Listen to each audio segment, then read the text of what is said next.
I know, I can't think of it either. Nobody liked him. No, no. And he was bad as Carl, Oh, or worse. Worse. I don't know if he worse. Yeah. I'm gonna do something.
Carrot top there.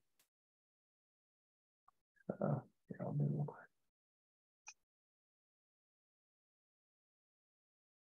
That's all set correctly. Should be good.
Okay.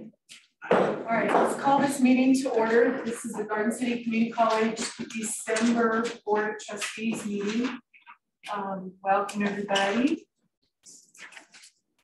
I have a medium link chair's comment. So first of all, on Friday, December 9th, the paramedic class of 2022 graduated. We want to wish them the best of luck as these students start working in our area. We had how many students? 9. Yeah, that's cool. This past week, Garden City Community College hosted over 100 FFA students, Future Farmers of America, high school students for the Southwest District Leadership Contest. We enjoy having these students on our campus, and it's always a great opportunity for them to see what you do best. We had a great turnout for the Philip Ford truck, the Stockings for Soldiers, and the music concerts this year. So all our students have been really busy.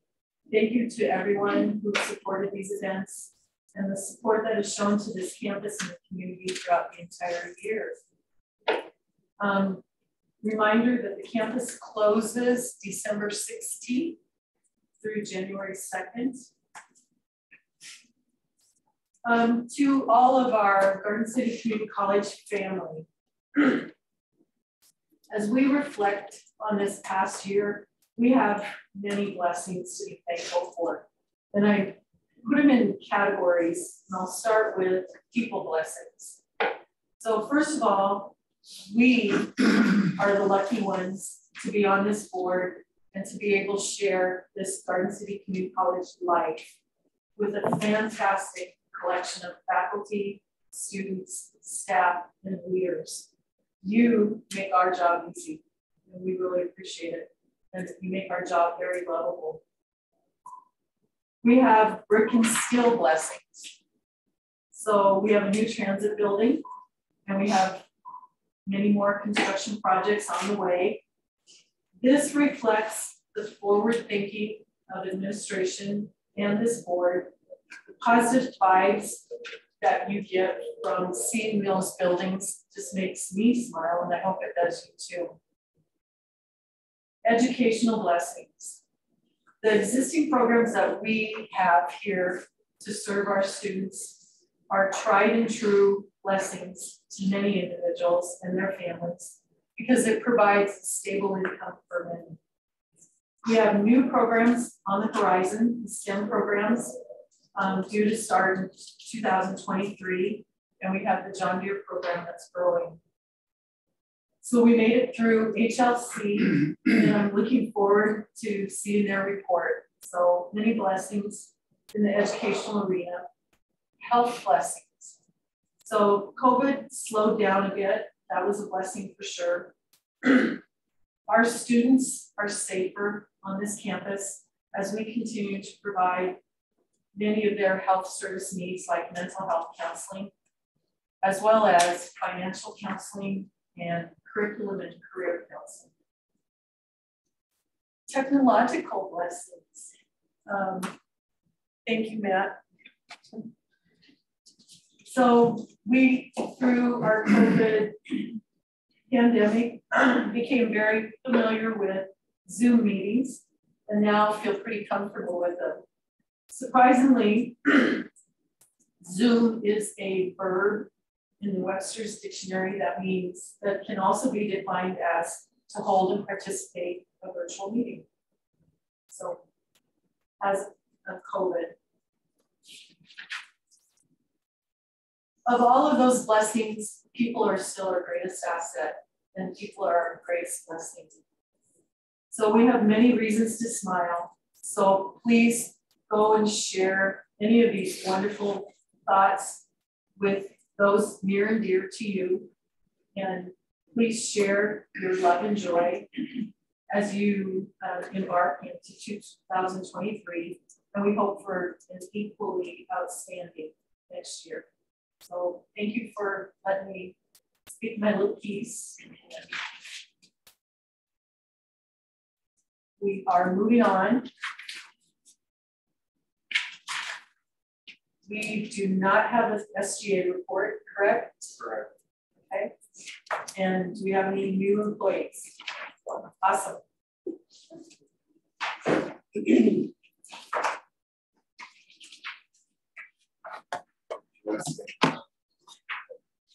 I have the honor of introducing Stephanie Deloach. She's the new apprenticeship coordinator and assistant to instructional services. It's a new position funded through our budgeting process. It goes to the College Council. She is a native of Western Kansas, graduated from Holcomb High School. She received her associate in arts degree from Garden City Community College, after which she went on to study music education at Fort Hays. She tells me she doesn't like Taylor Swift. Stephanie, I tried to stop myself. Stephanie received her certificate in paralegal studies from Washburn University. She worked as a legal assistant in the Kansas City area for almost 20 years before returning to Western Kansas. Prior to Garden City Community College, she worked for Garden City Public Schools as a board clerk and assistant to the superintendent. Wow. She's exceptionally well qualified for all of the things we have her working on. Her first official day was November 1st. We're very, very lucky to have her. Welcome.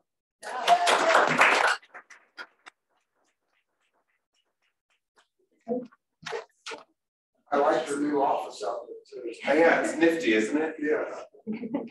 Bye. See ya.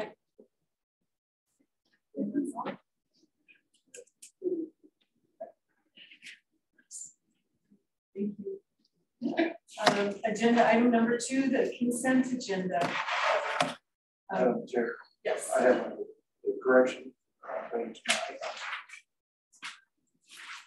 The minor one just talks about Advocates coach reached his 10th career win and his 50th at Garden City. So I think it should be 100 instead of 10. This is a 0. This is 0. I know it's Or you not just a start major Joe thing, and but he needs to I'm work. trying to make sure we're all correct. All right. Yeah, if we're rewarding 10 career wins, that's, I need to re-examine our coaching policy. But also it says under this, it's not kids, it's adults. HILT. Oh, yeah. They thought it is your son. Oh, I'm a pretty good coach, just that's no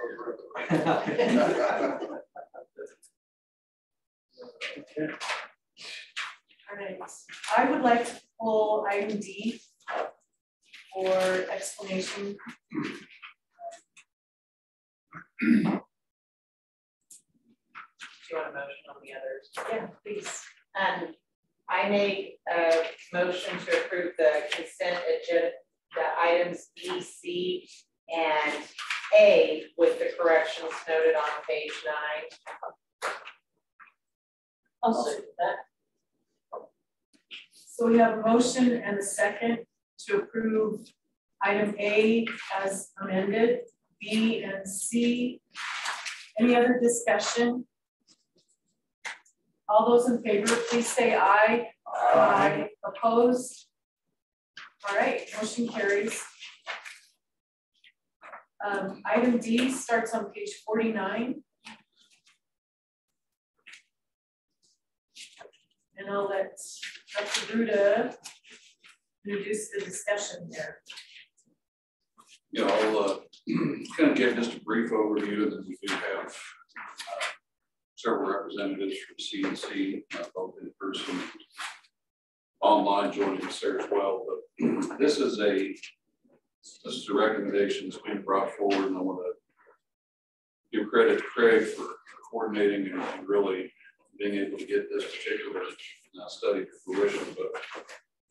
But we had entered into a no-cost study with CNC Group to really study and evaluate options in regards to our HVAC system, being able to automate and enhance our HVAC system, really looking at cost efficiency and where there could be energy savings. So what is being brought forward here to you tonight for consideration is a summation of the no-cost study that we did. So just to kind of provide a high-level overview, and then we'll let the experts explain it after I butcher it. But this study is really looking at mechanisms and ways to enhance, update, and improve controls, switches, an HVAC system and automating for energy savings. The premise of CNC and really the work that they do is based upon them coming in and first evaluating, which they have done, where our current energy costs are at, and then providing through this study opportunities for us to update and realize our energy savings by doing many of the updates that they will display. But through this and what's being presented to you there on this recommendation is really the ability to work with CNC. So this is there's no upfront cost to Garden City Community College that's being requested tonight.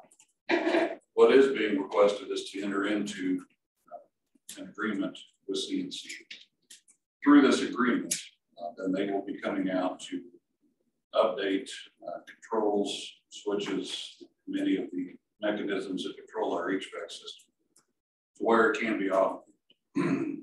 Through this, they will also be taking a look at class scheduling, room scheduling, and through the software to be able to determine rooms may not be in use, don't need to be heating and cooling versus rooms that are scheduled, being able to bring those up to temperature. But the other aspects that this really takes into consideration there is CNC is covering all upfront costs here for being able to do these updates. Where the college comes into this agreement there then is the savings that are realized over the course of time. 80% of those savings then are going back to CNC to pay for their upfront cost on equipment controls. 20% of the savings realized is retained with the college. Once CNC is made whole with the upfront costs, then the realized savings stay with Garden City College. So the example, and then I'll introduce the individuals that are here to kind of break down and talk through this a little bit more in length. But I did want to draw attention to one item that's in your packet, page 62. So through the study, this is in section 2. Through the study, there is the recommendation to go through and be able to update equipment with total project fee of $1,052,000. Yeah, CFA. Can't read and talk at the same time. I don't think that's what you 52. So there's a total project fee of $1,109,230. Through the study that's been done by CNC, there's a projection that you draw your attention to 2.1. Projection of annually savings of $199,139 that will come from savings with the updates, improvements that are being realized through energy efficiency and cost savings. So, just doing quick math, essentially then the annual savings, 80% of those savings are going to CNC to recoup their initial investment. 20% of those initial savings are being retained here at Garden City College. Conservatively looking at this there, what is projected, and you're looking at a 7-year repayment there to CNC. So within 7 years, the full savings are realized at Garden City College. I think, as we've gone through this, and again, I want to thank Craig there for his leadership work on this. Craig did go through and talk with 5 references, 5 separate school districts and entities that have utilized and worked with CNC. All 5 of the references spoke very highly about the fact that realized gains just seemed sooner than what was projected with CNC. Savings goals were met earlier. They had a good working relationship very favorable recommendations that came from reference checks that have gone forward with CNC. I wanted to be able to allot some, just a brief amount of time for CNC to come up and talk a little bit more about specifics, answer any questions the board had. If that's the recommendation. Craig, I don't know if you want to introduce you. Yes, this is Adam Travis from CNC Group, and he was responsible for the group that came out and did the energy audit and put together the proposal. And he knows a lot about this stuff. I don't know about that. So Adam, now that I butchered it, you make sense of it. Oh, sure, I will do my best. So like he said, my name's Adam Travis. I'm with CNC Group, and I have with me Wes McDaniel and Scott Pursuit. They are with Ideal Impact. They are our technology partner on this, who were the ones who was able to develop the software. Scott and Wes, have you guys been able to share slides? Not yet. Right now it's saying that the host has disabled screen sharing. So perhaps if Matt could allow us to screen share, we can get that presentation up and going. Give me just 1 second. I apologize about that. Oh, no, you're fine. Thank you, Matt. We have a short little PowerPoint presentation that just want to kind of briefly walk through what we've done so far, what we found, and also talk through how we're going to be able to realize the savings that President Ruben was talking about. So while he's bringing that up, I'll go ahead and just kind of start off with what the slide is, kind of how all of this came to be. So this actually started with our technology partner, Ideal Impact, based in Texas. They were telling us about this technology that they've been using over the past 10 plus years to generate utility savings for their local schools and churches. Over that time, they've been able to generate over $1 billion worth of energy savings to put back into their schools and ministries. So at CNC Group, we were just really excited about that because we knew how big of an impact we could have on our schools and churches if we could accomplish that same thing. So with that, we've been able to bring that technology to this. And so that's what we're here to share with you guys. So as I mentioned before, our focus is to generate $1 billion for education and ministries here in Kansas. We will leverage the energy savings to give virtual endowments back to you guys, and we look to create positive cash flow in the beginning of the project. Our project approach is we are going to optimize your existing systems that you already have in place by making technical improvements. We incorporate intelligent technology for your HVAC operation. What we look for in these is short-term paybacks compared to the industry standard of 15 to 20 years return. And a key way of us being able to do that is a big focus on relative humidity management and improving indoor air quality, which is very important these days. So we call this an active revenue creation project because it is bringing utility money back to your budget. This is money that you guys are already paying to your utility providers currently. As President Ruda mentioned, we front the cost of this project and are paid out of just a portion of the savings that comes from it. And through that, that creates a positive cash flow for the college.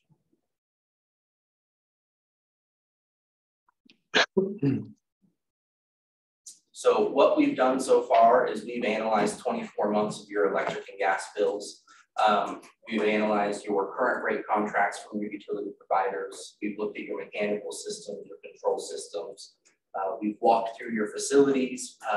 We've measured the square footage of the facilities. We've talked with your people. And we just have a really, really solid understanding of the main campus here at the college. So with that, I will pass it over to Wes with Ideal Impact, and he'll share a little bit more in-depth information on some of that. Thank you, Adam. So, you know, as Adam said, you know, we started with a vision of really creating $1 billion for Christian ministry originally, and then added in education in Texas. So we've created $1.7 billion now in Texas with various ministries and stuff. And it's essentially putting many endowments in place. So we pay for projects up front, we get paid back out of savings. So it's positive cash flow for them to start. But here's what your energy bills look like right now. You're spending $639,000 a year, you know, here in the corner here. Out of that, 62% is KWH. That's the yellow part of the graph here. And the yellow part of the graph is how much electricity we use, which in our homes, that's all we pay for.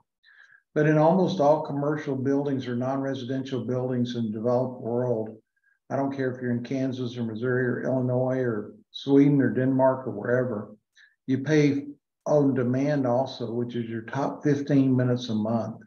And that's the blue part of the graph here, which is 21% of your bill, $134,000 a year, based on that top 15 minutes a month. And then your natural gas.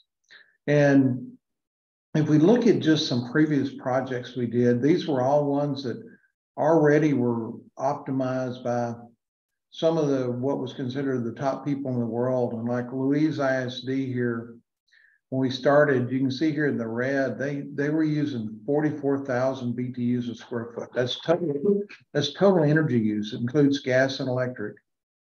And they felt like they were the best they could be, and we pulled them down to 21,000. And that's a lot of money back in that school district. At Freer, they went from 48 to 26. Southwestern Baptist Theological Seminary went from 96,000 to 68,000. And, you know, Kennedale and Calhoun County, you can see, went down to the 20s. Cisco College, community college in Texas there, we took them all the way down to 46,000 BTUs a square foot, which that much energy savings is just money back. Now, right now, you're using 108,000 BTUs a square foot.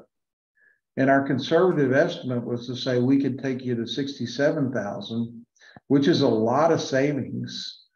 And that's money to put back into your campus year after year after year. Now, the reality is you're going to save a lot more than that. It's not just the energy savings, even though that's all that's tracked here. You're going to save a lot on maintenance. We do a lot to pull humidity down in buildings. And if you drop relative humidity, you improve comfort, you solve all kinds of other problems. Systems run easier. It's way easier to cool drier air than wetter air. And also indoor air quality goes up.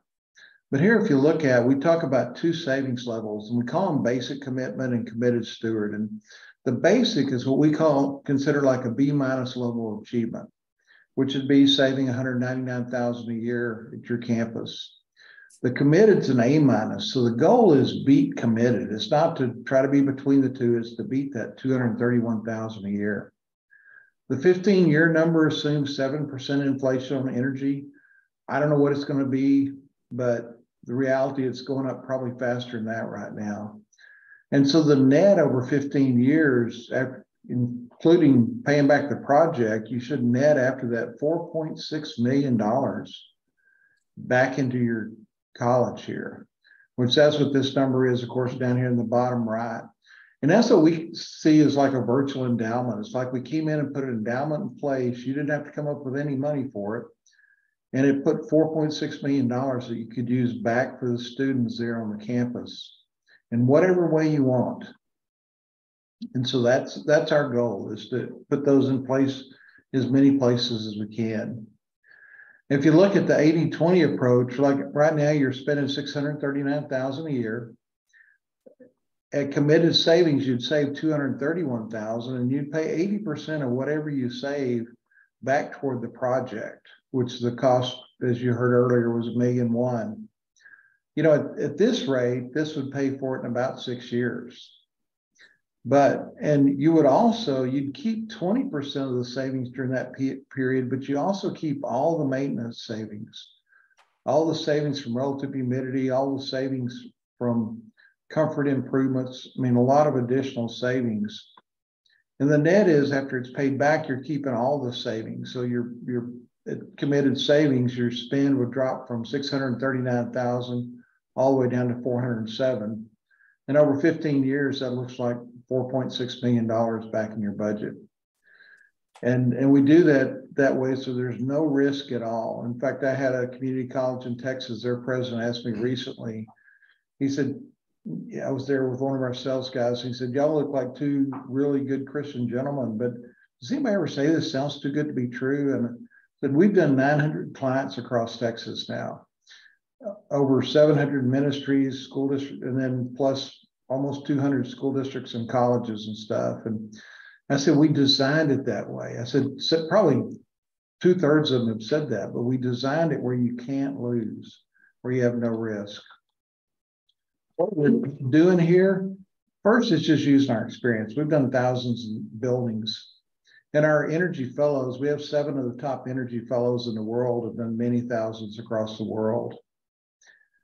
You know, we'll start out making improvements to the control side. And you've got a good control system in place. Schneider Electric is a great company. And we'll go through and with CNC and us, we'll go through and reprogram how those controls work on 326 pieces of HVAC equipment. And we'll put other improvements in place on those to help also pull down the energy use and pull down the humidity and improve the comfort. That relative humidity reduction is huge.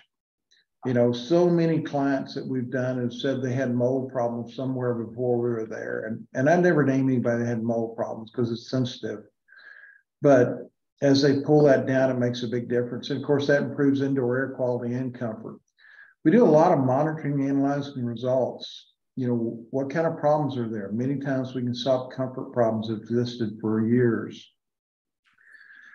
Also, our team will go through all 424 pieces of HVAC equipment to optimize those. And this is a big deal. We go through them with certified energy associates that are making them work better. We solve zoning problems everywhere we go, weatherization. We do a full weatherization of all the buildings on campus to reduce infiltration of outside air.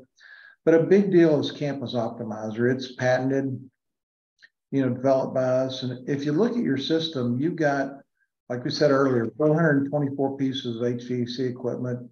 We didn't count the rooms, but you have more rooms and equipment. So 500 is a reasonable estimate. And you have way more events than rooms, because an event is a class in a classroom or a game or practice or whatever else. And so conservatively, we said 620 events. And right now, your facility department, every time there are changes, they're trying to change what equipment starts when, what's happening to control temperature and comfort. And they've done a good job. Now, in addition to that, every time they make a decision, they try to pull down the amount of electricity used in KWH. They try to pull down the amount of natural gas used in CCF. They're also trying to reduce that top 15 minutes a month.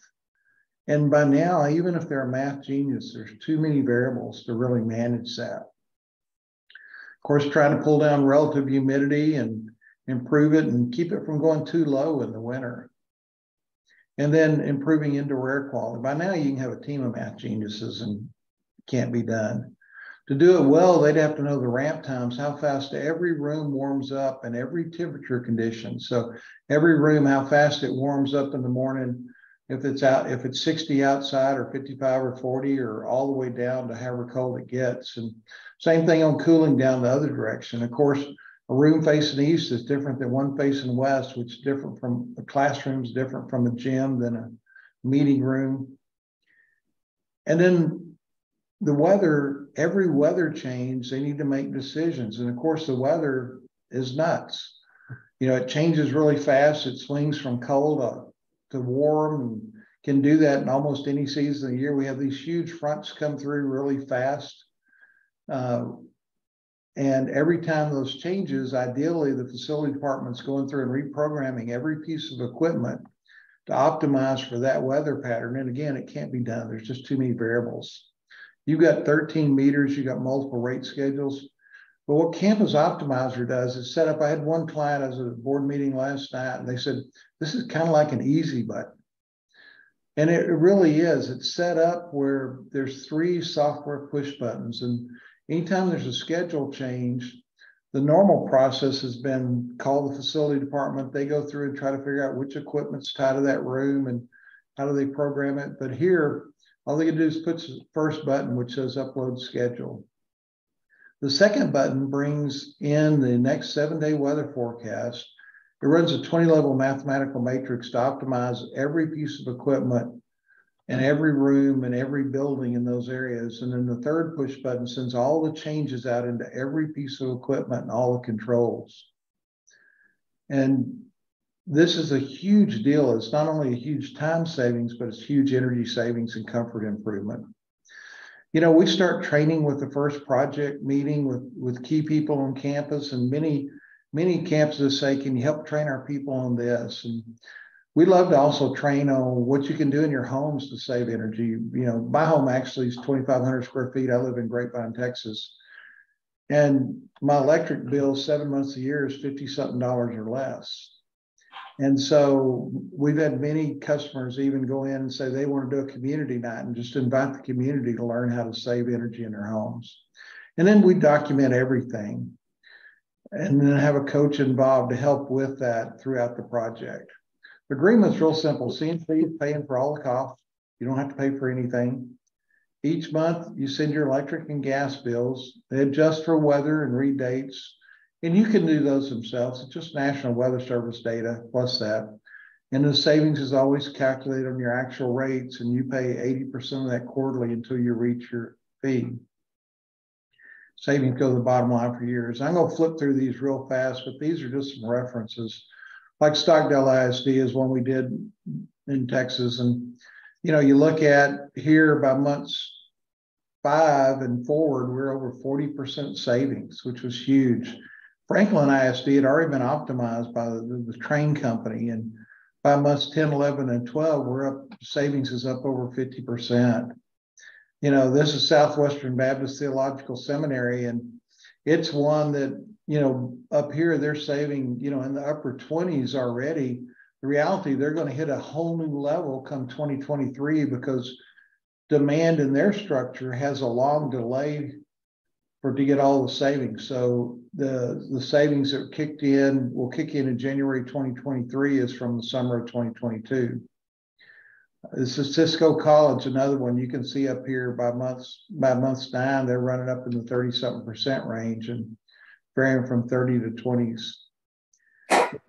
Those are some quick examples. And then back to your numbers, the goal is to come in and put $4.6 million back in your campus like a virtual endowment and to improve comfort, improve conditions, and make everything work better. So what kind of questions do you have? In thinking about doing the math, I see where the savings comes the first 12 months, but the second year is going to be compared to the first year. And I would think that the margin is going to be much littler. Yeah, the savings is always compared to the year before you do the project, because you're going to save, you'll save from year one. You know, in year one, like January of 2023 would be compared to January of 2022. January of 2024 would be compared to January 2022, because that's still savings you're getting because of the project. We're putting high-tech improvements in place that will save you for many, many years from where you are today. These cost savings are all based on what happens in the future compared to what's happened in the past, what we've been paying. There's a whole lot of variables. And as you explain it, I think you think you're covering all of those variables, but I see things like we don't know next year what the cost of electricity is going to be. We don't know next year what the cost of gas is going to be. Right. You have to make decisions, and we're going to say, well, you're saving $100 million or whatever. That's in the future. We don't know that.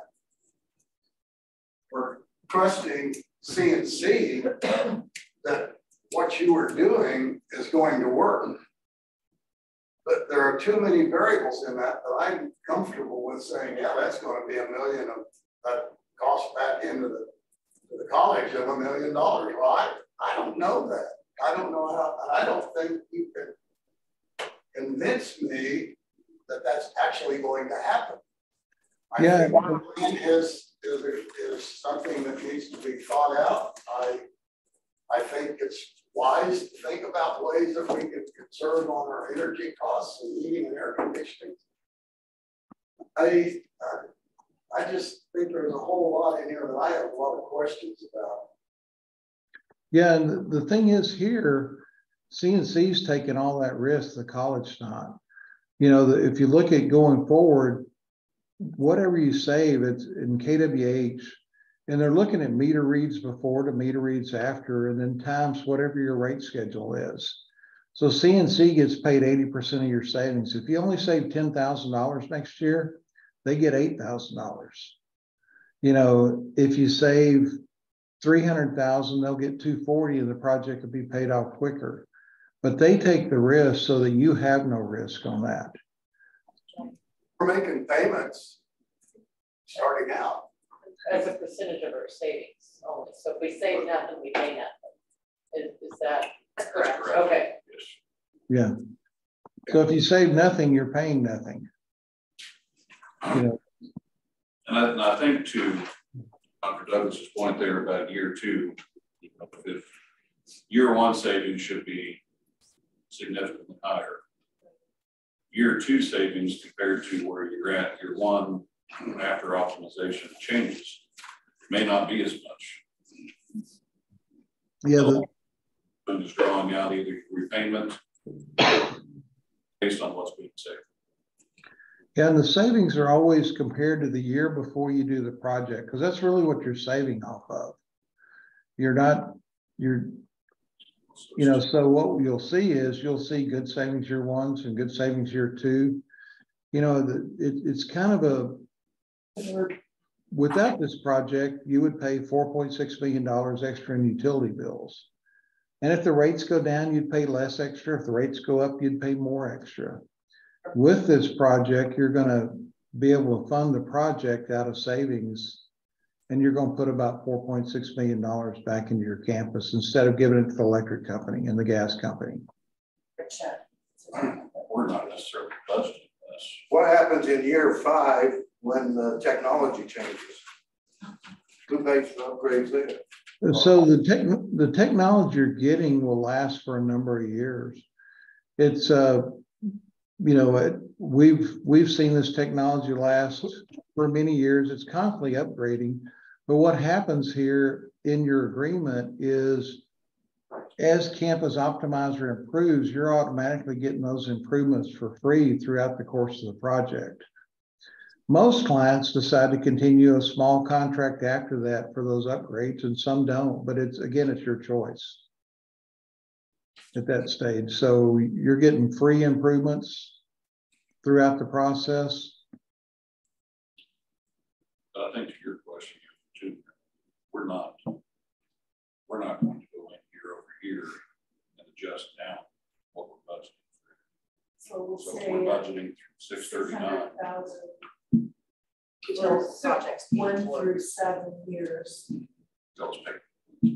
And then you'll see then you can see then you'll have a chunk of money each year after each quarter to pay it. Yeah.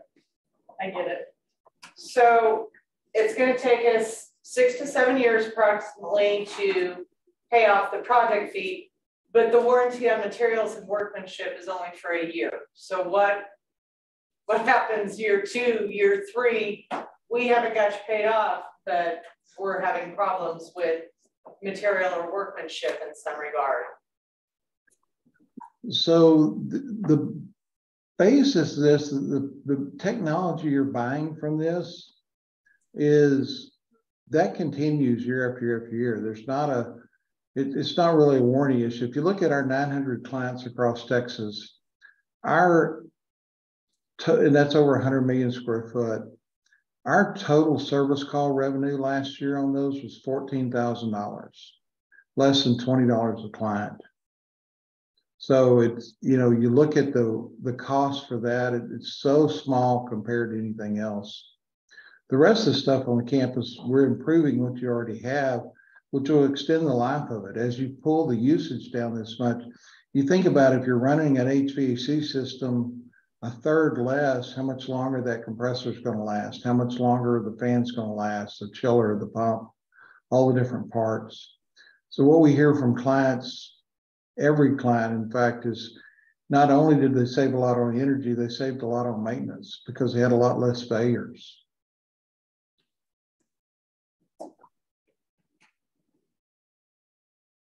Didn't we just have to redo our chiller? What happened? Those were cooling towers. Those We just had cooling Okay. towers. Does that not fit into this whole scheme of cooling? Yes. So every piece of mechanical equipment will be optimized there. And if you look at most pieces of mechanical equipment, when you buy them, they're set up in factory default conditions typically, and they're tweaked a little bit, but not a lot. And that's one of the things our teams do as they go through it, is optimize them to fit the weather patterns of your city and to fit the requirements of your campus. You know, when they're building an air handling unit in the shop, they don't know a lot of times if it's going to the swamps, Louisiana, or Anchorage, Alaska, or Illinois, or Kansas, or wherever. But one of the things our teams do as they go through is optimize them for your particular weather pattern and your particular campus. Yeah, so what you're asking for, yes, we have gone in and replaced cooling towers. We will be going through replacing boilers. So, but those are the mechanisms that run our HVAC system. What they're going to be looking at there is each of the different pieces of equipment that are within buildings, each of the controls. So what we've done with cooling towers, you know, is really the equipment piece there that runs HVAC. This is going to be able to optimize so that temperature readings must be controlled in each building is being improved and enhanced for efficiency. So what we've done with the cooling towers, what we need to do going forward with boilers is all relevant and important for us here with our systems. This is being able to take the control aspects there.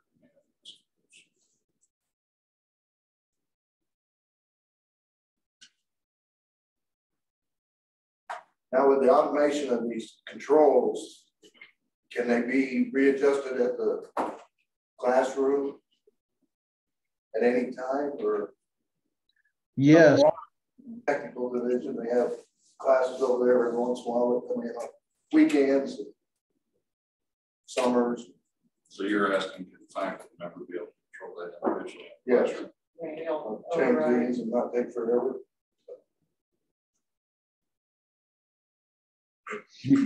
Yes, you can.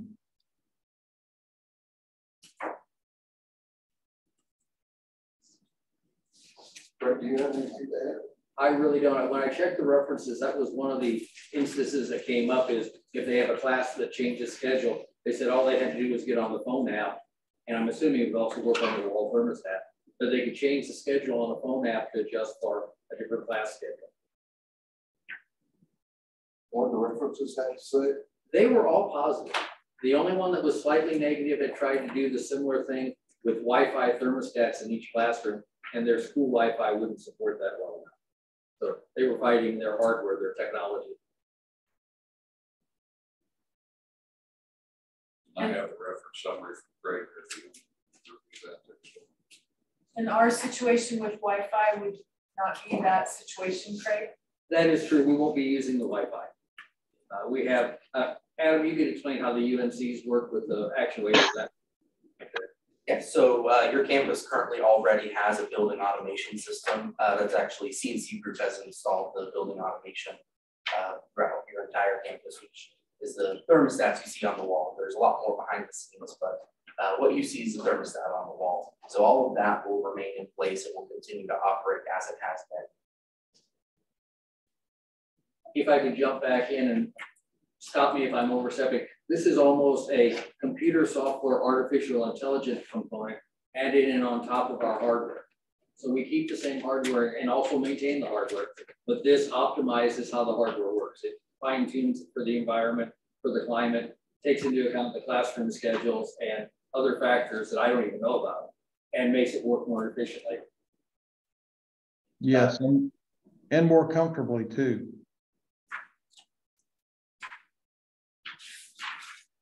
That refers back to that slide that he was talking about, is what those 13 different points, all of those 13 points are what the software is managing, and that is how the software is able to yield these energy savings for the campus.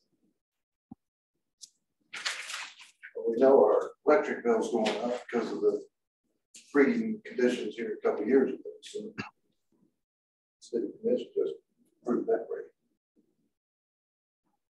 Adam, how often does your company come out and check everything?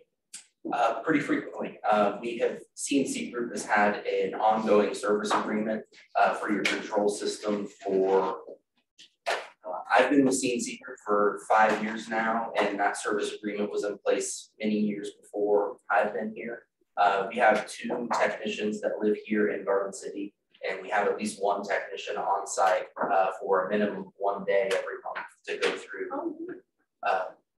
through and make adjustments or whatever Craig or JD needs are what he checks and changes. And if there's nothing that they need, then he just does preventative maintenance inspections in other areas. Based on all the other institutions,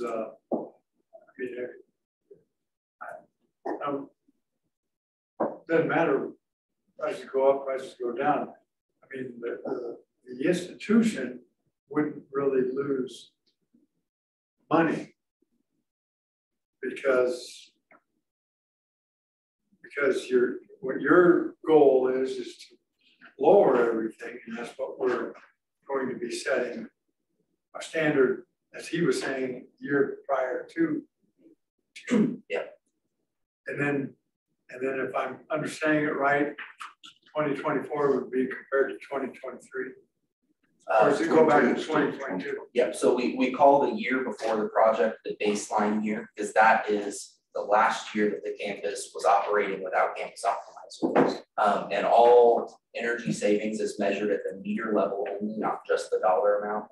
And so you take the actual kilowatt hours and the actual demand, which is that 15-minute monthly peak, and multiply that by what your current rate is. So if your electric and gas rates go up, then that makes the value of the energy savings even more, because without that, you'd be paying that same rate multiplied by the kilowatt hours you wouldn't have saved otherwise.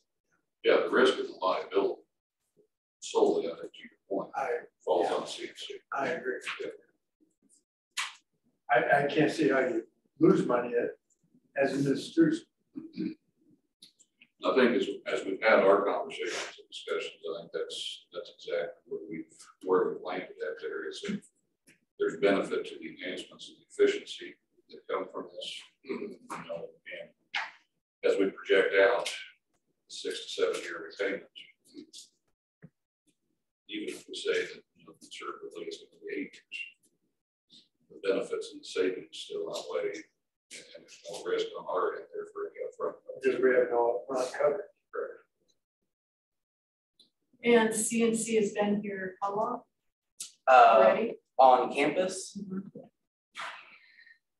over 20 years. So reliable. And you have local support. And we have local technicians as well. Right. All reviewed this agreement. Pardon? That all reviewed the agreement. Did not send us a call.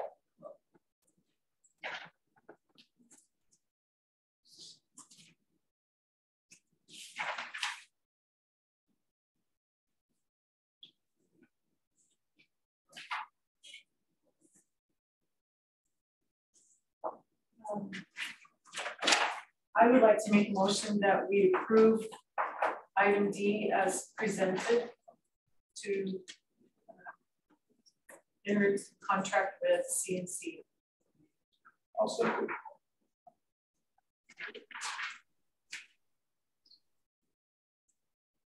So we have a motion and a second to approve item D, the CNC contract. Any other discussion?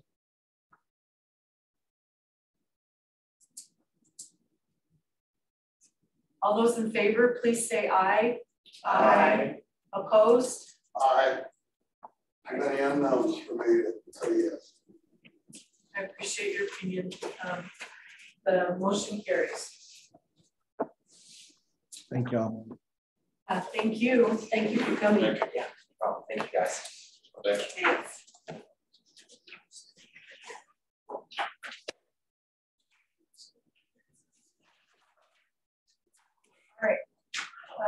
Agenda item 3, the confirmation monitoring reports. We do not have any to report. So item B, when we review monitoring reports, we have none to review. So I was going to use this time for 4 of us to report on our trip to New York City for the ACCT conference.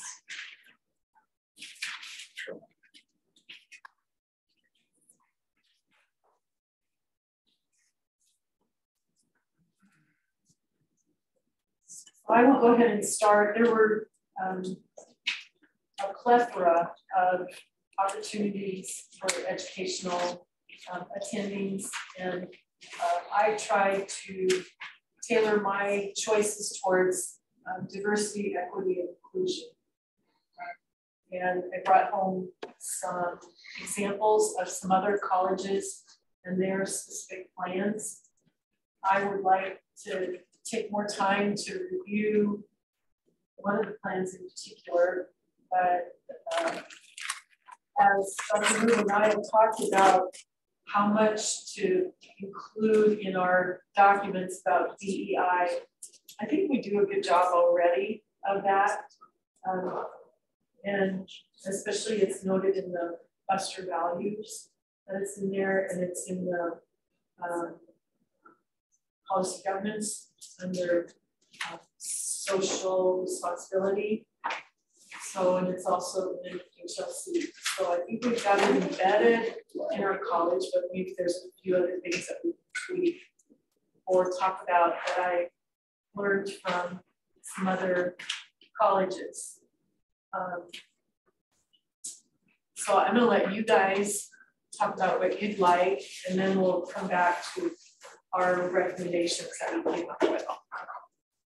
Madam Chair, I'll start. We started, Leonard and I both went to the Chair Academy, which was the leadership team of the board. To me, it was the best presentation given. Consisted of our Dr. Ryan Ruda and our Dr. Aaron Douglas, as well as Pam Fisher. Folks that were on the board, answered issues from the questions from the audience. To me, it was a shining moment for Garden City Community College, as our representative came through with flying colors, in my opinion. Our board had Pam Fisher come in and speak to each of us, or as a board, a few months ago, and it was to help us as a board of trustees with the upcoming HLC visit that was in November. A very proud moment. They did a great job. Another one that I went to was benefits of athletics for the NJCAA 2-year colleges. This would have been the second best presentation that I had gone to. It was the board was comprised of 4 community colleges and the presidents from each. One of them was President Tom Pratt, Dr. Calvert, and he explained that there were 4 important parts to having athletics at the community college, and they were enrollment, engagement, diversity, and completion. These 4 areas in that athletes attend the community college bring all of these important factors to the college. Panel was not meaning that normal students don't bring the same vision, but it is the athlete that is typically working hard, and they actually wear the program's colors almost everywhere they go. In other words, if you come to Garden City Community College as a football player, you will be considered a football student athlete. And then another thing that really struck me was the panel told us that there are now 176 esports in community colleges in the arena at this time in the 2022-2023 calendar.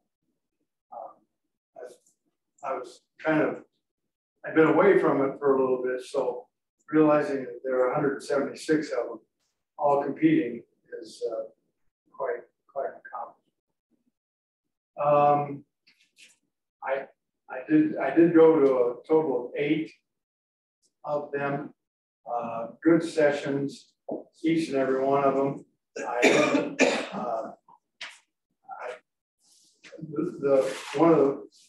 One of the ones I was really impressed with, she didn't talk very, she was up and to the point.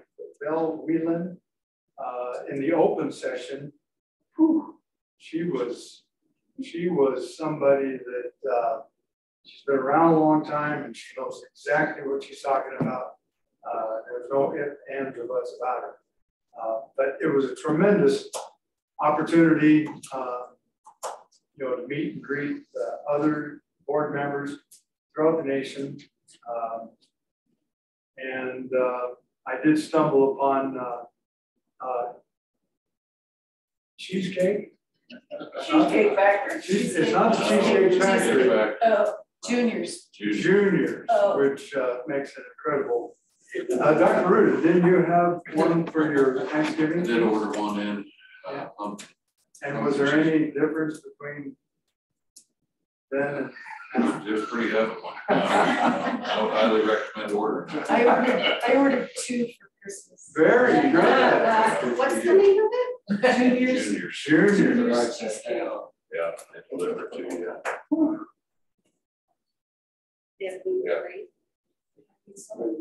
I am done with mine.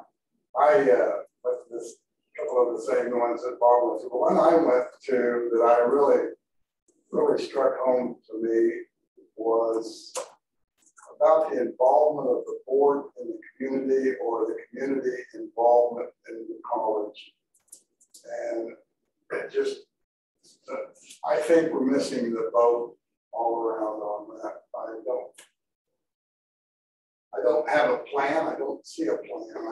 But I think we need to have some investigations into what we can do to be more involved in the community, other than just people come to basketball games, football games, but we don't have enough people coming to our concerts and those kind of things. But that's just a small part of it. It's more of it. Well, we have at the end of every meeting, we have what we call ownership linkage, and we don't ever have any reports on that. I don't know, but I don't think that it's because we don't have ownership linkage. I think it's because we don't report on it, or we don't realize it's something we ought to report on. There were a lot of ideas about that. One idea of one school probably won't fit with ours. We need to come up with our own plan. I think that could be a plan for the future. And then the thing that really struck home more than anything to me is the vastness of the responsibilities that face the chairman or the president of the college. All the many different things that he has to be alert and astute on, and then communicate to us, and ability to make sense of it. And, I think we've got a great president. I think that he does that. But I just really wasn't totally aware of all the vastness of what all's involved there. I know he's got a great staff. That helps people a lot. But, that would be, other than what Bob has reiterated, those would be the things that I would talk about. Yeah, there were 2 sessions. I went to several, but 2 that I had really good takeaways. Wanted to highlight. First one was really focused more on collaboration, developing external partnerships. really the importance of advancement at community colleges. So this was a group that was out of Wisconsin, and really talked about how they are very entrepreneurial, how they're going out developing industry partnerships, but have also worked towards growing their foundation, their endowment, just looking at different ways to be able to increase engagement across the college, but also the community. So there were some good takeaways there just on some fundraising strategies, benchmarking for fundraising, really just kind of looking at things that we're already doing here at Garden City, but not really anything else to improve some of those industry partnerships, identifying other industry partners that maybe we need to align to right now. So that was a very good session that kind of talked about some of those aspects. And then the other session that stuck out quite a bit there was on developing useful master facilities plans. So really just taking a look and more comprehensively looking at how it is to build out master's facilities plans, how to incorporate what you incorporate into for maintenance and the aspects of master facilities plans. Really just being able to have broad representation, not only at the college level, but engagement with the board, engagement with the community, and really kind of looking at more of a long range vision, long range planning as well. So I think there were some good takeaways and some good things that I'm looking forward to going forward as we start to take a look at long range planning, facilities planning.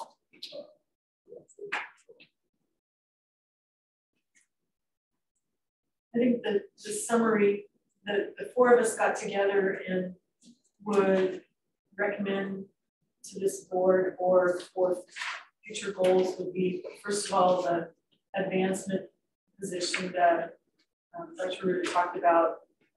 And that would also include creating an alumni association to get alumni reconnected with our campus, but also use those opportunities for more educational opportunities for our students for other communities, and opportunities for networking, support, and collegiality. That's okay. The second thing that we talked about was in reference to the master's facility plan, and you mentioned the need for including IT in the facilities plan. So master's facility doesn't just include brick and mortar, that it includes technology that requires updating, requires replacement, requires repair. So those were the two main summary items that we came up with.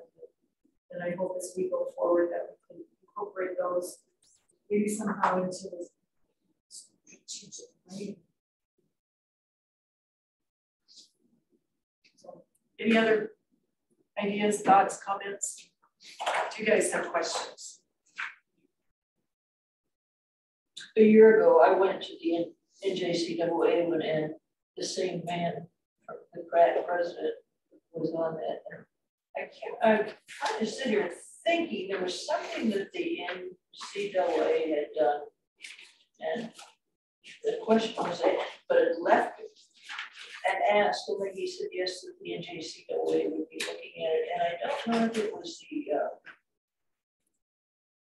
the transfer thing. Yeah, I don't know if that was it or not. I kind of think it was related to that. And he said yes, that the NJCAA was looking at it, but that was a great session a year ago too. He said he was on that video. Yeah. Training session that we had with about athletics that you and I attended. That's right. Too. I think we are all very appreciative of the opportunity to attend the conference. So thank you for spending money. Yeah, well spent. Yeah. What's that? I said I just ain't going back to New York ever. Oh, I'm in. Just look up here. That's what makes horse races. Yeah. 13 days. All right, let's move on in our agenda. We don't have any open comments, correct? Okay. The president's report. A few things to highlight. I do want to talk just briefly on the Garden City Career Connection Academy. Terry Conley and his staff, they hosted a Thanksgiving literacy event, which I thought was just really, kind of unique and out of the box. This is where they held a Thanksgiving meal. There was over 150 students and family members that came together for a meal. Dishes from Mexico, Burma, Somalia, just kind of a potluck of food. But then after the meal, the students shared and wrote down what they were thankful for, and kind of wrapped it around literacy as a family. Just a tremendous, you talk about things, you talk about things that are impacting community, things that are impact to serve. Very mission driven, just a tremendous event. One that I know those students and the families are very appreciative of there as well. Highlighted, just to highlight a couple of events that have happened. Our cross country team, both men's and women's, returned from Florida, where they competed in both the national cross country as well as the half marathon national championships. Our women's team placed 11th in the country, and our men's team placed 20th in the country. So both very strong showings from cross country and the half marathon at those championships.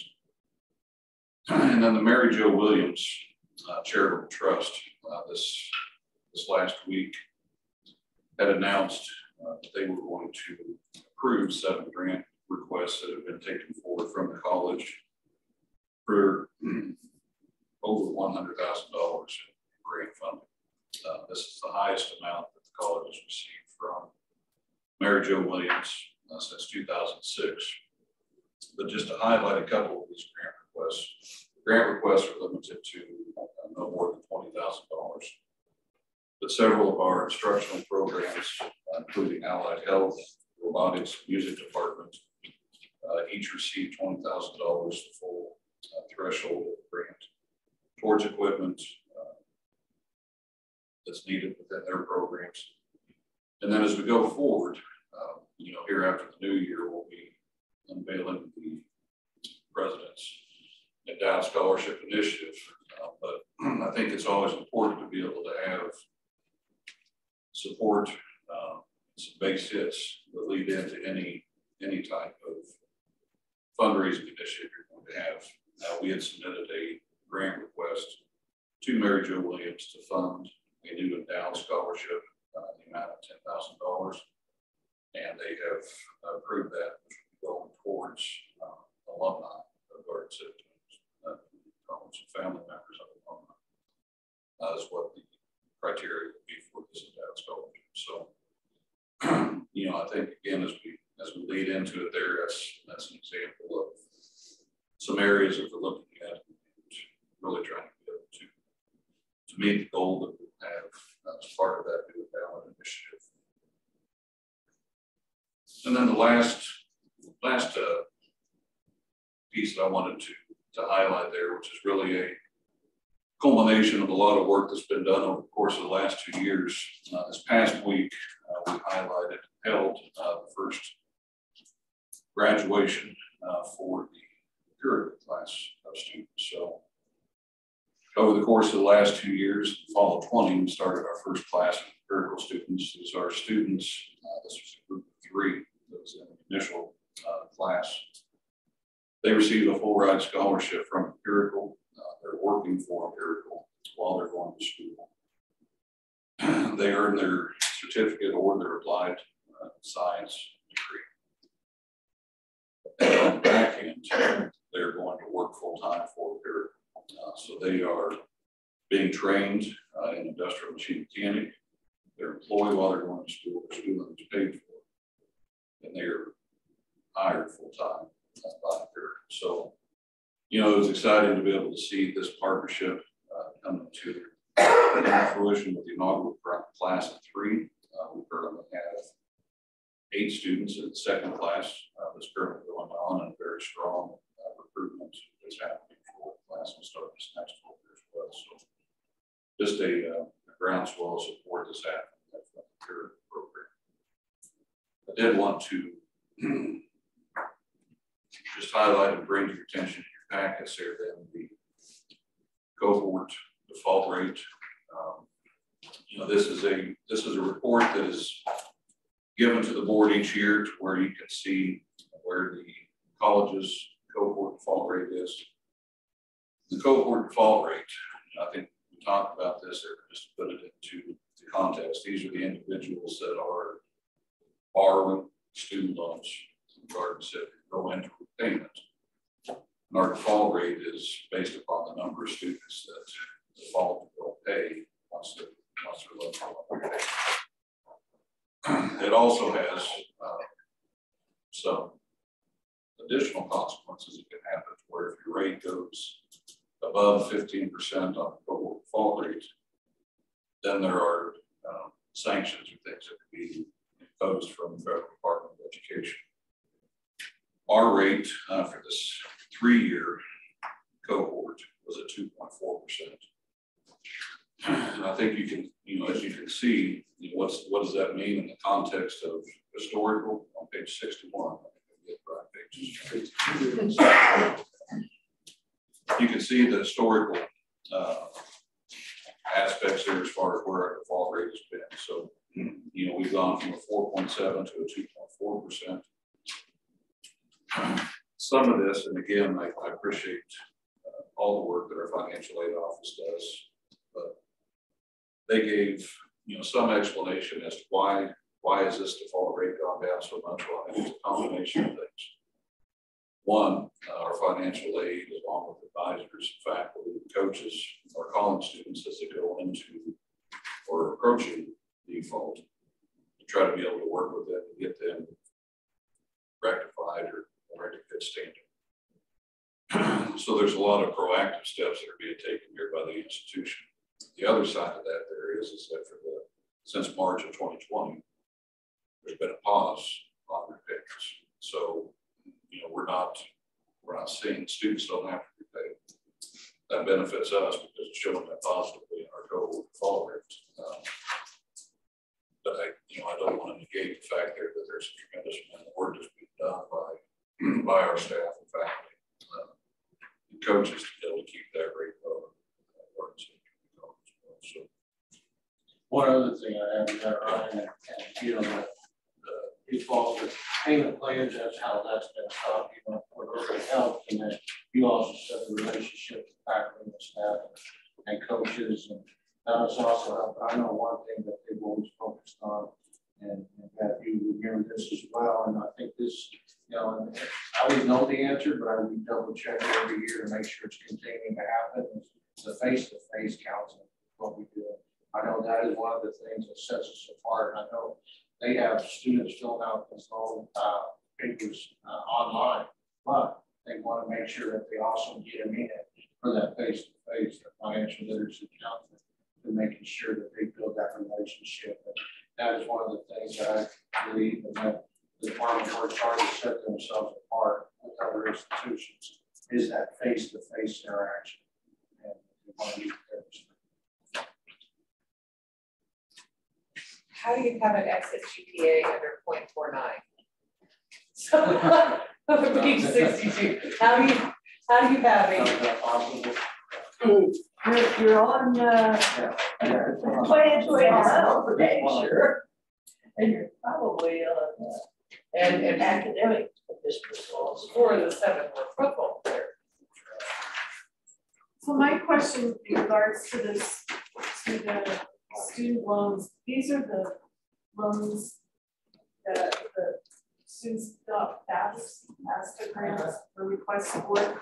So they're really federal money. They are federal. But Garden City Community College tracks the the students' repayment. And so you get a report from the federal government, Right. some entity that says so-and-so is getting behind. And they cannot qualify for those federal loans unless they are a student. Right. They can't just go out on their own and say, okay, I'm thinking about one emergency, give me some money. As there is some discretion, I mean, the financial aid department has some discretion as to their judgment and et cetera. And I think we tend to be conservative, and I think it shows. So this is even students that have graduated 3, 5, and 6 years ago, right? Yeah, so this. We still talk to them. I'll tell her. Oh, yeah. So this particular cohort, page 60, so this particular cohort, this is the 2019 cohort. This is tracking students that are here all the way back to October 1st of 2018, all the way through September.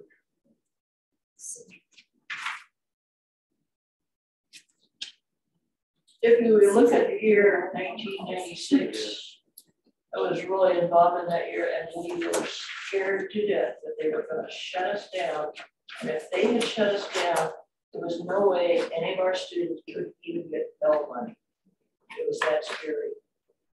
And looks like it came down ever since I retired. It's amazing.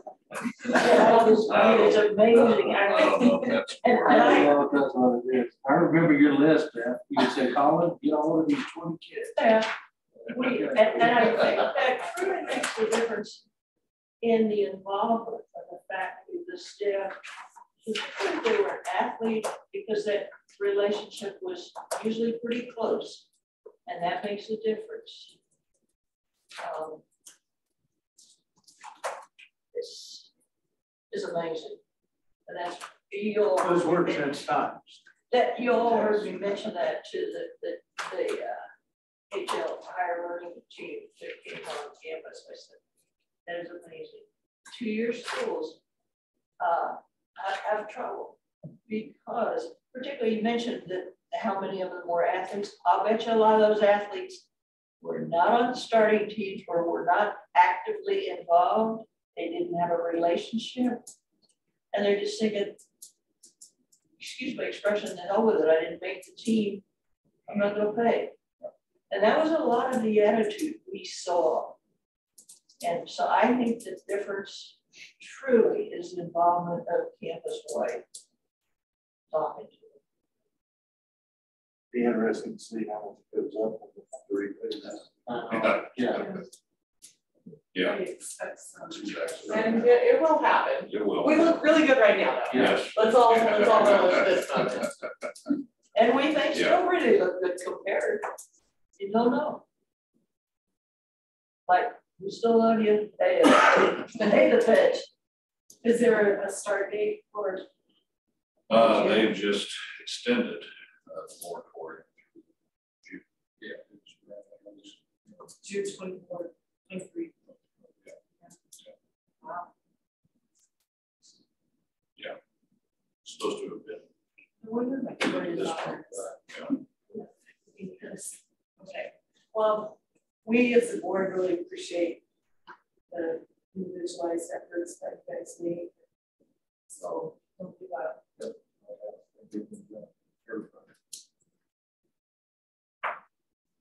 Even, now it may change, but even if a student declared bankruptcy, that was not forgivable. I mean, they still had to pay it.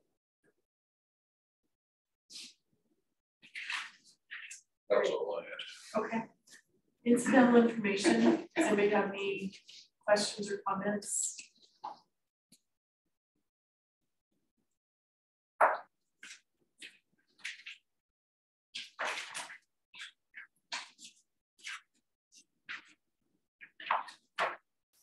Okay, I'm going to move on. Item E, report from Kenny County Economic Development. No report. That's good, because I have one. Yeah. All right. I mean, mine's gonna take a little long. look at this thing. That's what they said. And I called Jody and I said, Jody, could you please get Ryan and me a copy? So well, she got it. She did good. But as you look through our agenda, there are no tabs. I even put the book in front of Ryan and I said, you see if you can find stuff. Also, Ryan carried that across the campus for me several times. I think he needed a chiropractor and maybe continuing. In my world with a physical therapist, you only say physical therapy. No, just kidding. I wasn't going to tell you something because it was embarrassing. I took my first bathtub cleanup in probably 60 years. I couldn't figure out how to turn on my shower. There was no lever. There were these little rings at the bottom of the faucet where, and I kept turning the thing and nothing happened. I thought, what the heck?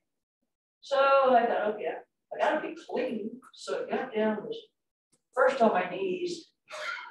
And then I thought, my phone's in the other room. What if I can't get out of this tub? So anyway, I finally get my shower taken. I finally get out of the bathtub with 4 knees.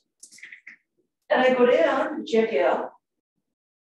And so I go over to the guy at the desk and I said, my shower didn't work. And when they wait, turn it on. He hands me this card to tell you how to do it.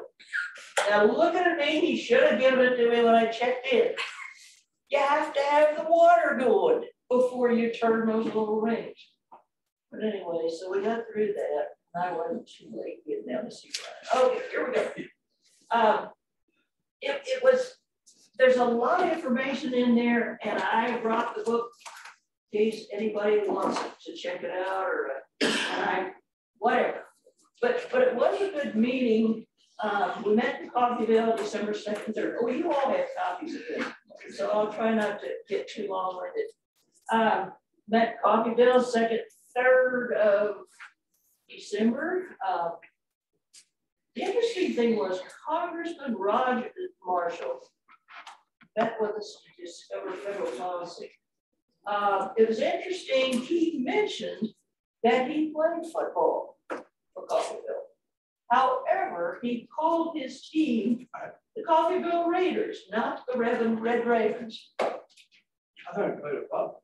Well, he didn't play football, brother. He ran track. Oh, track.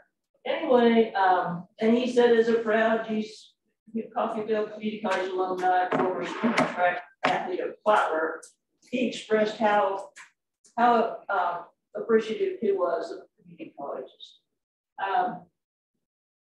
Heather Morgan, I tell you what, I don't know what we do without her. I think when there is a question from maybe not from the Board of Regents, they really don't want to hear from her.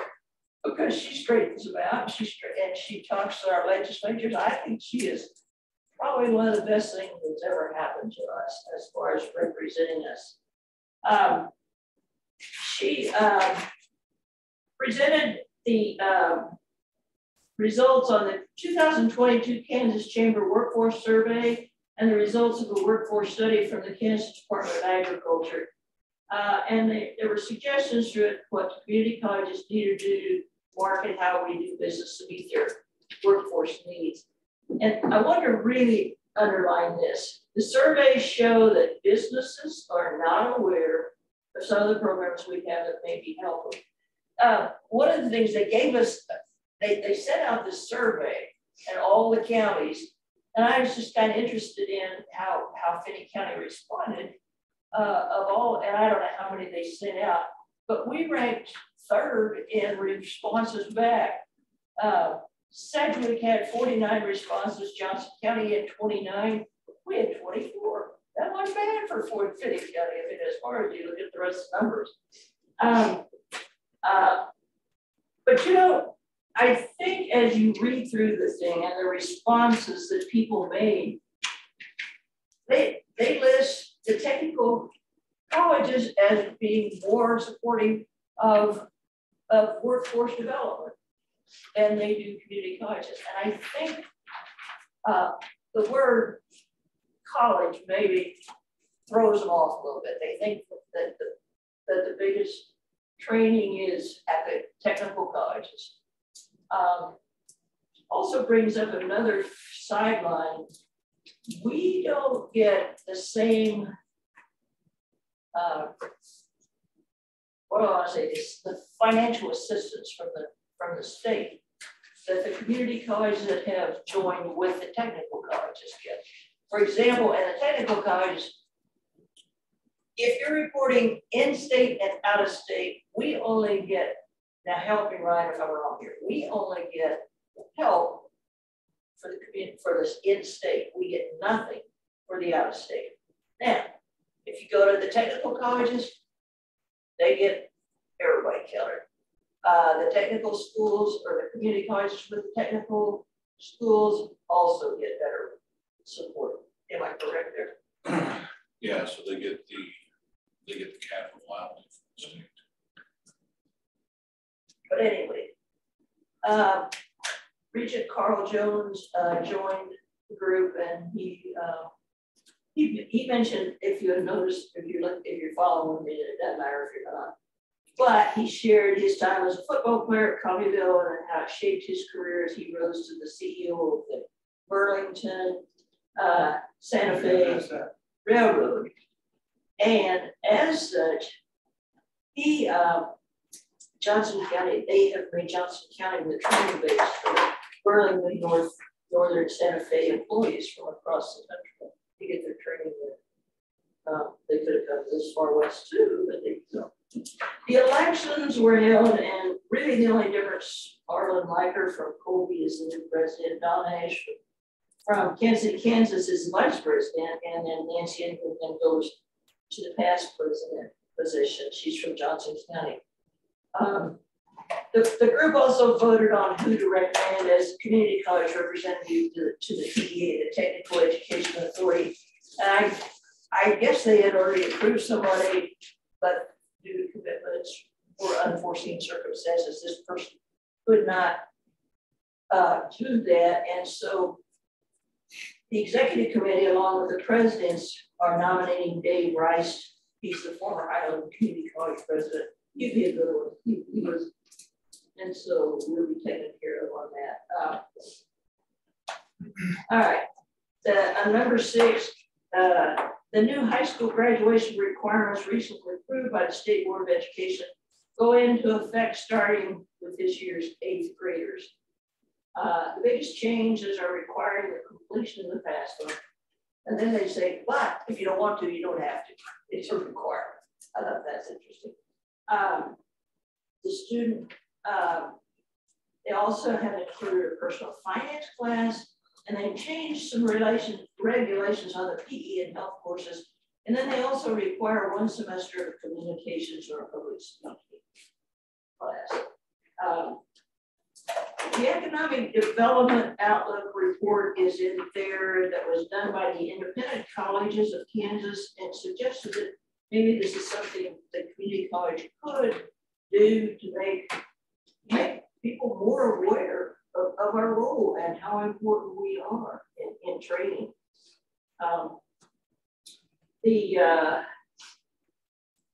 And so I'm assuming something like that will be on the horizon. So, and Heather also presented on Lumina data related to the fewer number of Kansas high school graduates pursuing higher education, and the recent Docking Institute Kansas Speaks survey related to Kansas feelings toward higher education. And this is what I mentioned earlier. It's very clear that Kansas does not understand that community colleges are doing 80% of the technical education training. So we have to make that. And I think people in Fitty County understand how we do, but I don't know, the rest of some of the state doesn't.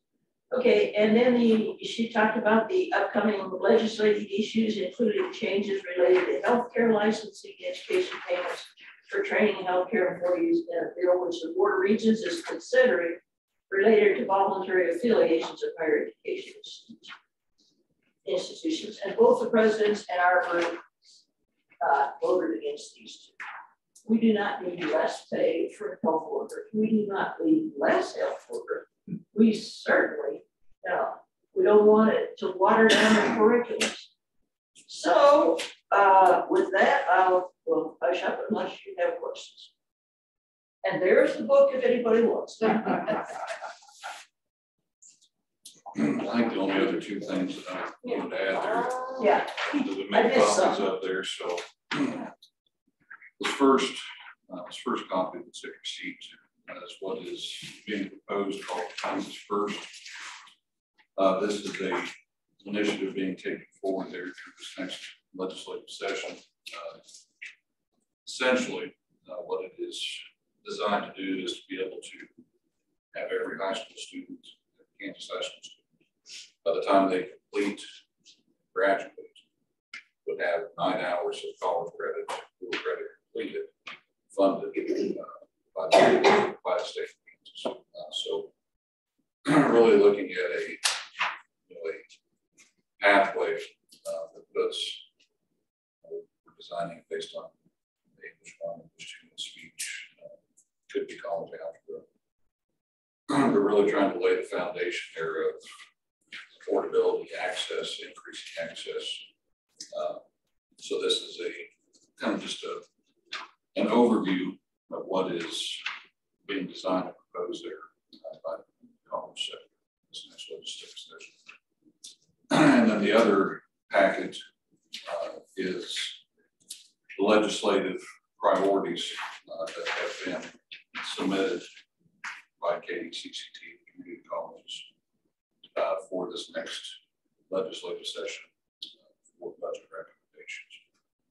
So, this gives you highlights of what the ask is, description, kind of goes through, highlights what we have provided to legislator and governor's office from the community college for budget consideration during this next legislative session. The several, a few things there that I would highlight from those legislative asks areas that we are asking for $500,000 per community college for cybersecurity. This is right now the 4-year sector receives cybersecurity allotments each year. It goes towards infrastructure and IT upgrades for the colleges. So we're asking for $500,000 allotment per community college. And then the other ask, which standing on tabletops and screaming about for the last year or so, is on capital outlay. As Beth had alluded to, there community colleges that have consolidated or affiliated with technical schools in the past now receive a state appropriation for capital outlay because they took on additional infrastructure, additional buildings. So there is capital outlay dollars that are allocated from the state towards the schools. Garden City Community College, along with 9 other colleges, do not receive capital outlay. The argument being that we at Garden City College have more hours and we're training more students and putting more individuals through technical programs. Many of the institutions are receiving this capital outlay funds currently. So we're asking for capital outlay consideration. We're doing the same or more on the training aspect of producing to the workforce. Should be able to have those aspects of the back end infrastructure, back end equipment to be considered for those funds as well. So those are kind of highlighted as a description of what the legislative will be for the Yeah, I had some notes down here, sort of community colleges provide 77% of all the technical education in Kansas. 83% of those 77% are adult students without those. It's a good thing he was there. I must have slept through. Thanks, Ryan, for helping me. curiously on this Kansas First Diploma Class idea. I love it. First of all, it's got some great merit, but logistically, how are students in I don't know, Hughton, Cimarron, and Plains can go to, they won't be able to attend community college class, so they'll, I guess they'll have to be virtual or online, right? Could be Yeah. current that's offered in the high school Could setting. be, Could be. so for them to have concurrent accreditation, there's a process to do that, right? Just have to have a qualified individual in the school, or else, who would meet our same qualifications. We would work with them. We, Garden City, would do that for any of our outliers. We do that already, yeah. The other thing we're working on with some congressionally designated spending is installation of robust Zoom rooms that would allow those students. So, for example, if there is such a qualified economics instructor, it could, rather than having their only option being a fully online course, they could Zoom into the course and with better technology have a better experience in that. Do you anticipate this is going to be like a legislative bill, or it's just part of a budget?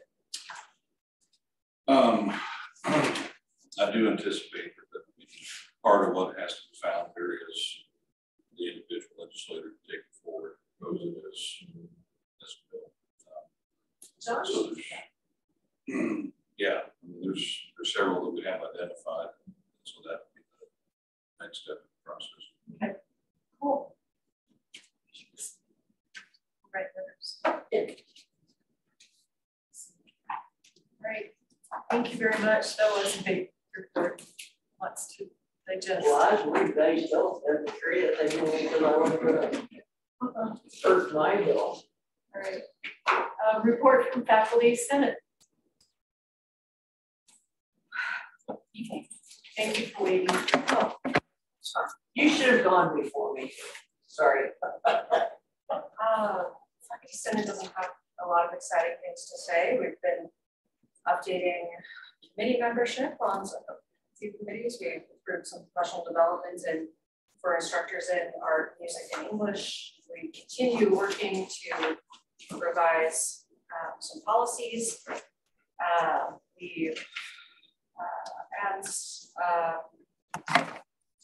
We have planned kind of for January to have a meeting between faculty senate and head coaches to kind of just work out any communication kinks. So I think that's just generally building like good rapport among all of our employees. That's all. Thank you. Very good. Enjoy your break. Yeah. Yeah. You have a well-deserved rest coming up. So thanks for your work. Ownership linkage. So if you have any. I had one man approach, and this is no reflection from my point of view on softball coaching. But he said, I wanted my daughter to go out here and play softball with Coach Holcomb, pushed her to Dodge because Dodge could give her a better deal. I don't understand that. It's the second time I've heard a better deal. I have a friend in Wichita whose granddaughter was wanting to come between here and Dodge, but Dodge gave her a better deal. I don't think they can give any better of a deal. They're probably pushing that. And I don't know how we combat that. And I don't know, the other side of this is, I don't know whether our coach talked to the girl or not. That's not for me to get into. There's lots of reasons that I say it's not a reflection on her at all. It's just something that was brought up to me that the man works at the post office.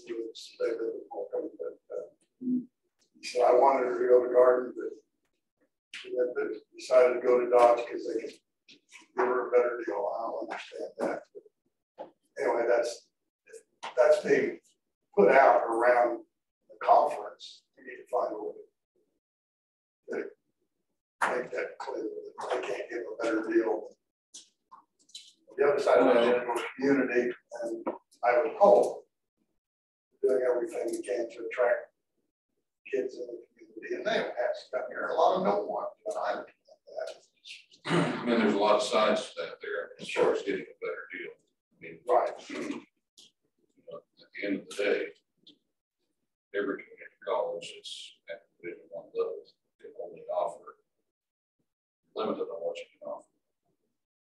Now, you know, within that realm of 0 to post tuition board and additional money that can be offered for scholarship on full ride, you have a lot of flexibility on what it is you're going to offer within that range. So to say you're getting a better offer, you know, we may come in here and say your scholarship offer here is 1,000. The odds come in here and say we're going to offer you 1,500. So are they getting a better deal? Yeah, on paper. What's it net? What's it look? There's a lot of factors. It's 1,500 higher than 1,000. Yes. Are you heading as much on a scholarship? I would argue you're not. But you know, to answer your question there on are they getting a better offer? They may be getting more scholarship dollars that are allocated to them through the recruitment process or scholarship process. But every program here at Garden City has a budget that they have to work with. So the coaches work with the confines that budget on what they're going to build out and allocate. I will say there are some colleges, the one that you mentioned that has much larger allocation of scholarship dollars. It's a difference. It's a difference in opinion as far as where it is you want your allocation of resources to go. Well, I want to reiterate, that's not, in my mind, that's not a reflection on the coach. I just hope all of our coaches are making a good faith effort at attracting community kids. If they can't play, they don't want to enter, that's understand. I want to be sure we're making the effort to try and recruit. Yep. I had a comment was made to me that we were stopping our EMT program and it had come from Dayton. So when I went to the thing, and I said, I don't think so. So I went to the EMT thing, and I asked Randy. Graduation. Yeah. Anyway, Randy was there and she said, no, that this next semester, they're revamping it, but we're not stopping it. So if you get that rumor, that's not true. Pausing, we're not accepting classes. Yeah. Primarily because we lost the instructor false. Right. No, we're not losing, we're not eliminating. Pausing. Not jumping into anything we're not staffed and prepared for either. So the person that brought it to me, I took it back to them after I talked to Brady to revamping. I attended the advisory committee meeting for the nursing department, and the other outside source person that was there was a representative from the hospital, and she works very well with the nursing department and in orienting our graduates as they get hired on at the hospital. I didn't hear of any concerns from St. Catherine. We talked a little bit about diversity and equity in the nursing program. The struggle is that students have to be able to read and write English at a level that's acceptable to pass or to be proficient in reading nursing books. So I guess as I sat back and listened to that conversation, I thought of it more as not an inequity, but a challenge. And they meet the challenge by using the career connections academy. So is that acceptable in our world of thinking about diversity, equity, and inclusion. I mean, I think that has to be, but that it's an example of the struggles that someone has to go through. Yes, reality. I attended the crop production meeting, but I was the only one there. They canceled it, didn't tell me. Oh. So you had a good meeting. Yeah, it was short. That's one that. Get everything solved. Yes. Yeah, good. All right, so You had 0 opposition. That's right. unanimous. Asked everything I wanted to. I covered an ag and animal science advisory board meeting. I can't remember who I covered it for, but it was really, oh, and I had a tremendous help from Julie Farr.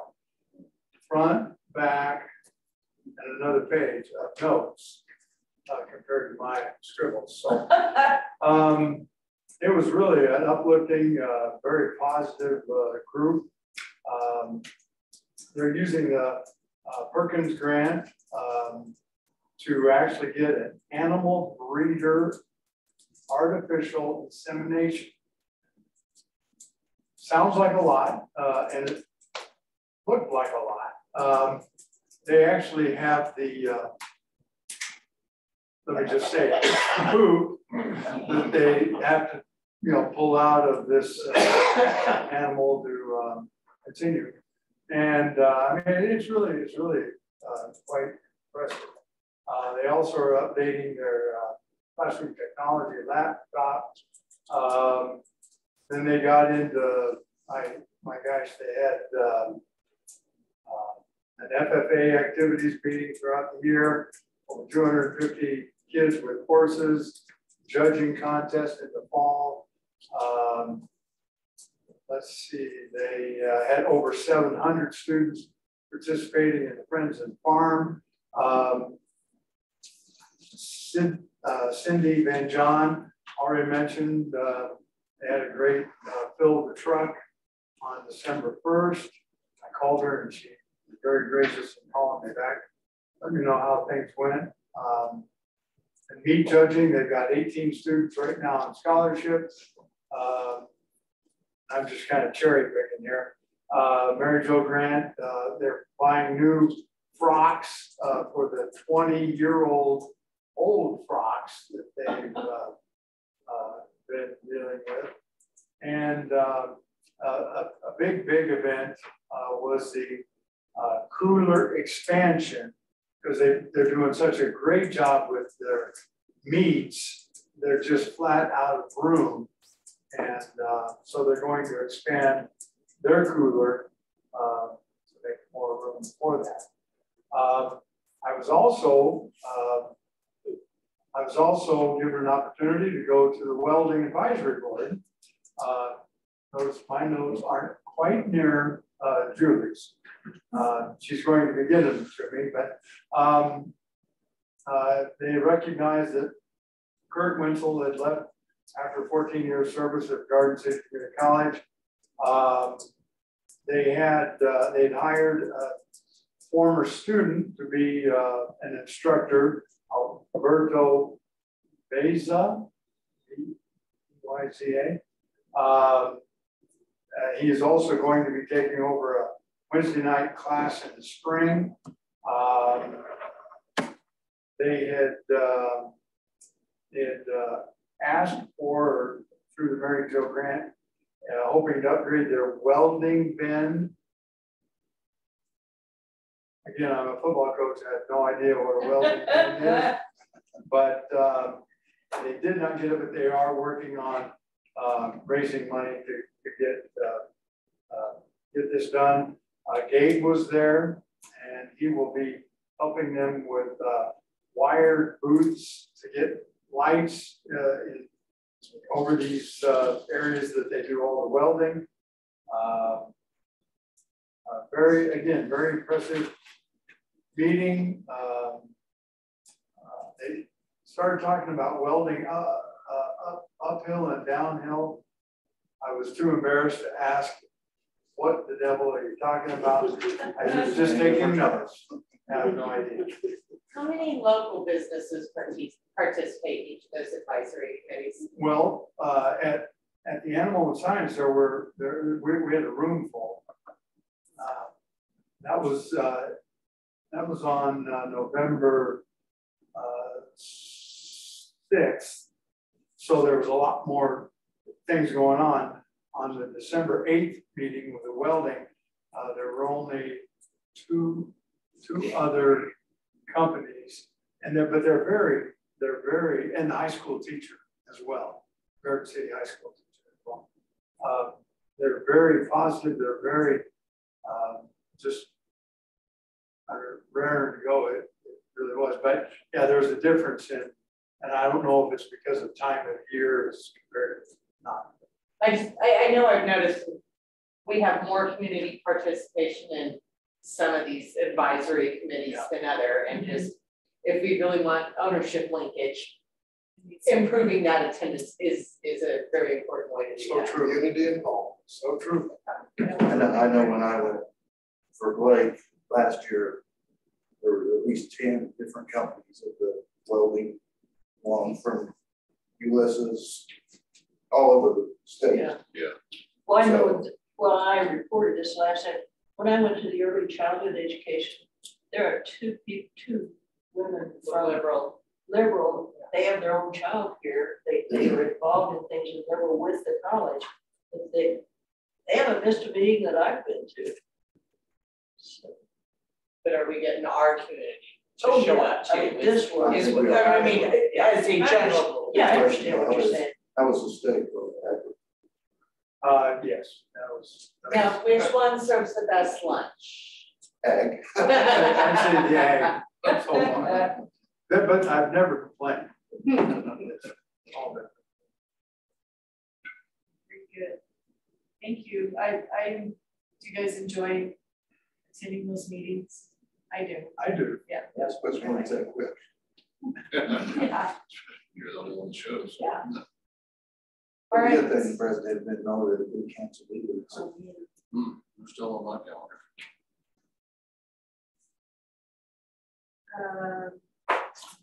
Carla, do you need to? Oh, I just, we had a I miscommunicated with Jody on so it's in their agenda, wonky, so I just repeated the same information, just formatting. I'd like to express my appreciation to Jody on his hearing, and she has taken such good care of me. I mean, You can do that. stuff I can't. Well, thank you. We make it more. True statement this morning. We do have Christmas party coming up Thursday, 5 o'clock. 5 to 7. 5 to 7 in the Logan room. And then Friday morning, we have a special board meeting to look at the bids for the John Deere project. And 7:30. 7:30 in the conference room.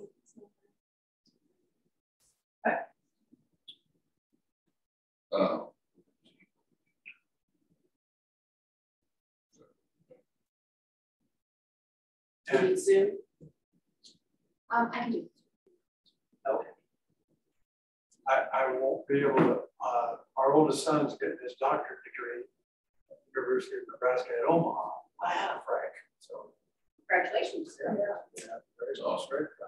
That's Cause for celebration. Chamber breakfast.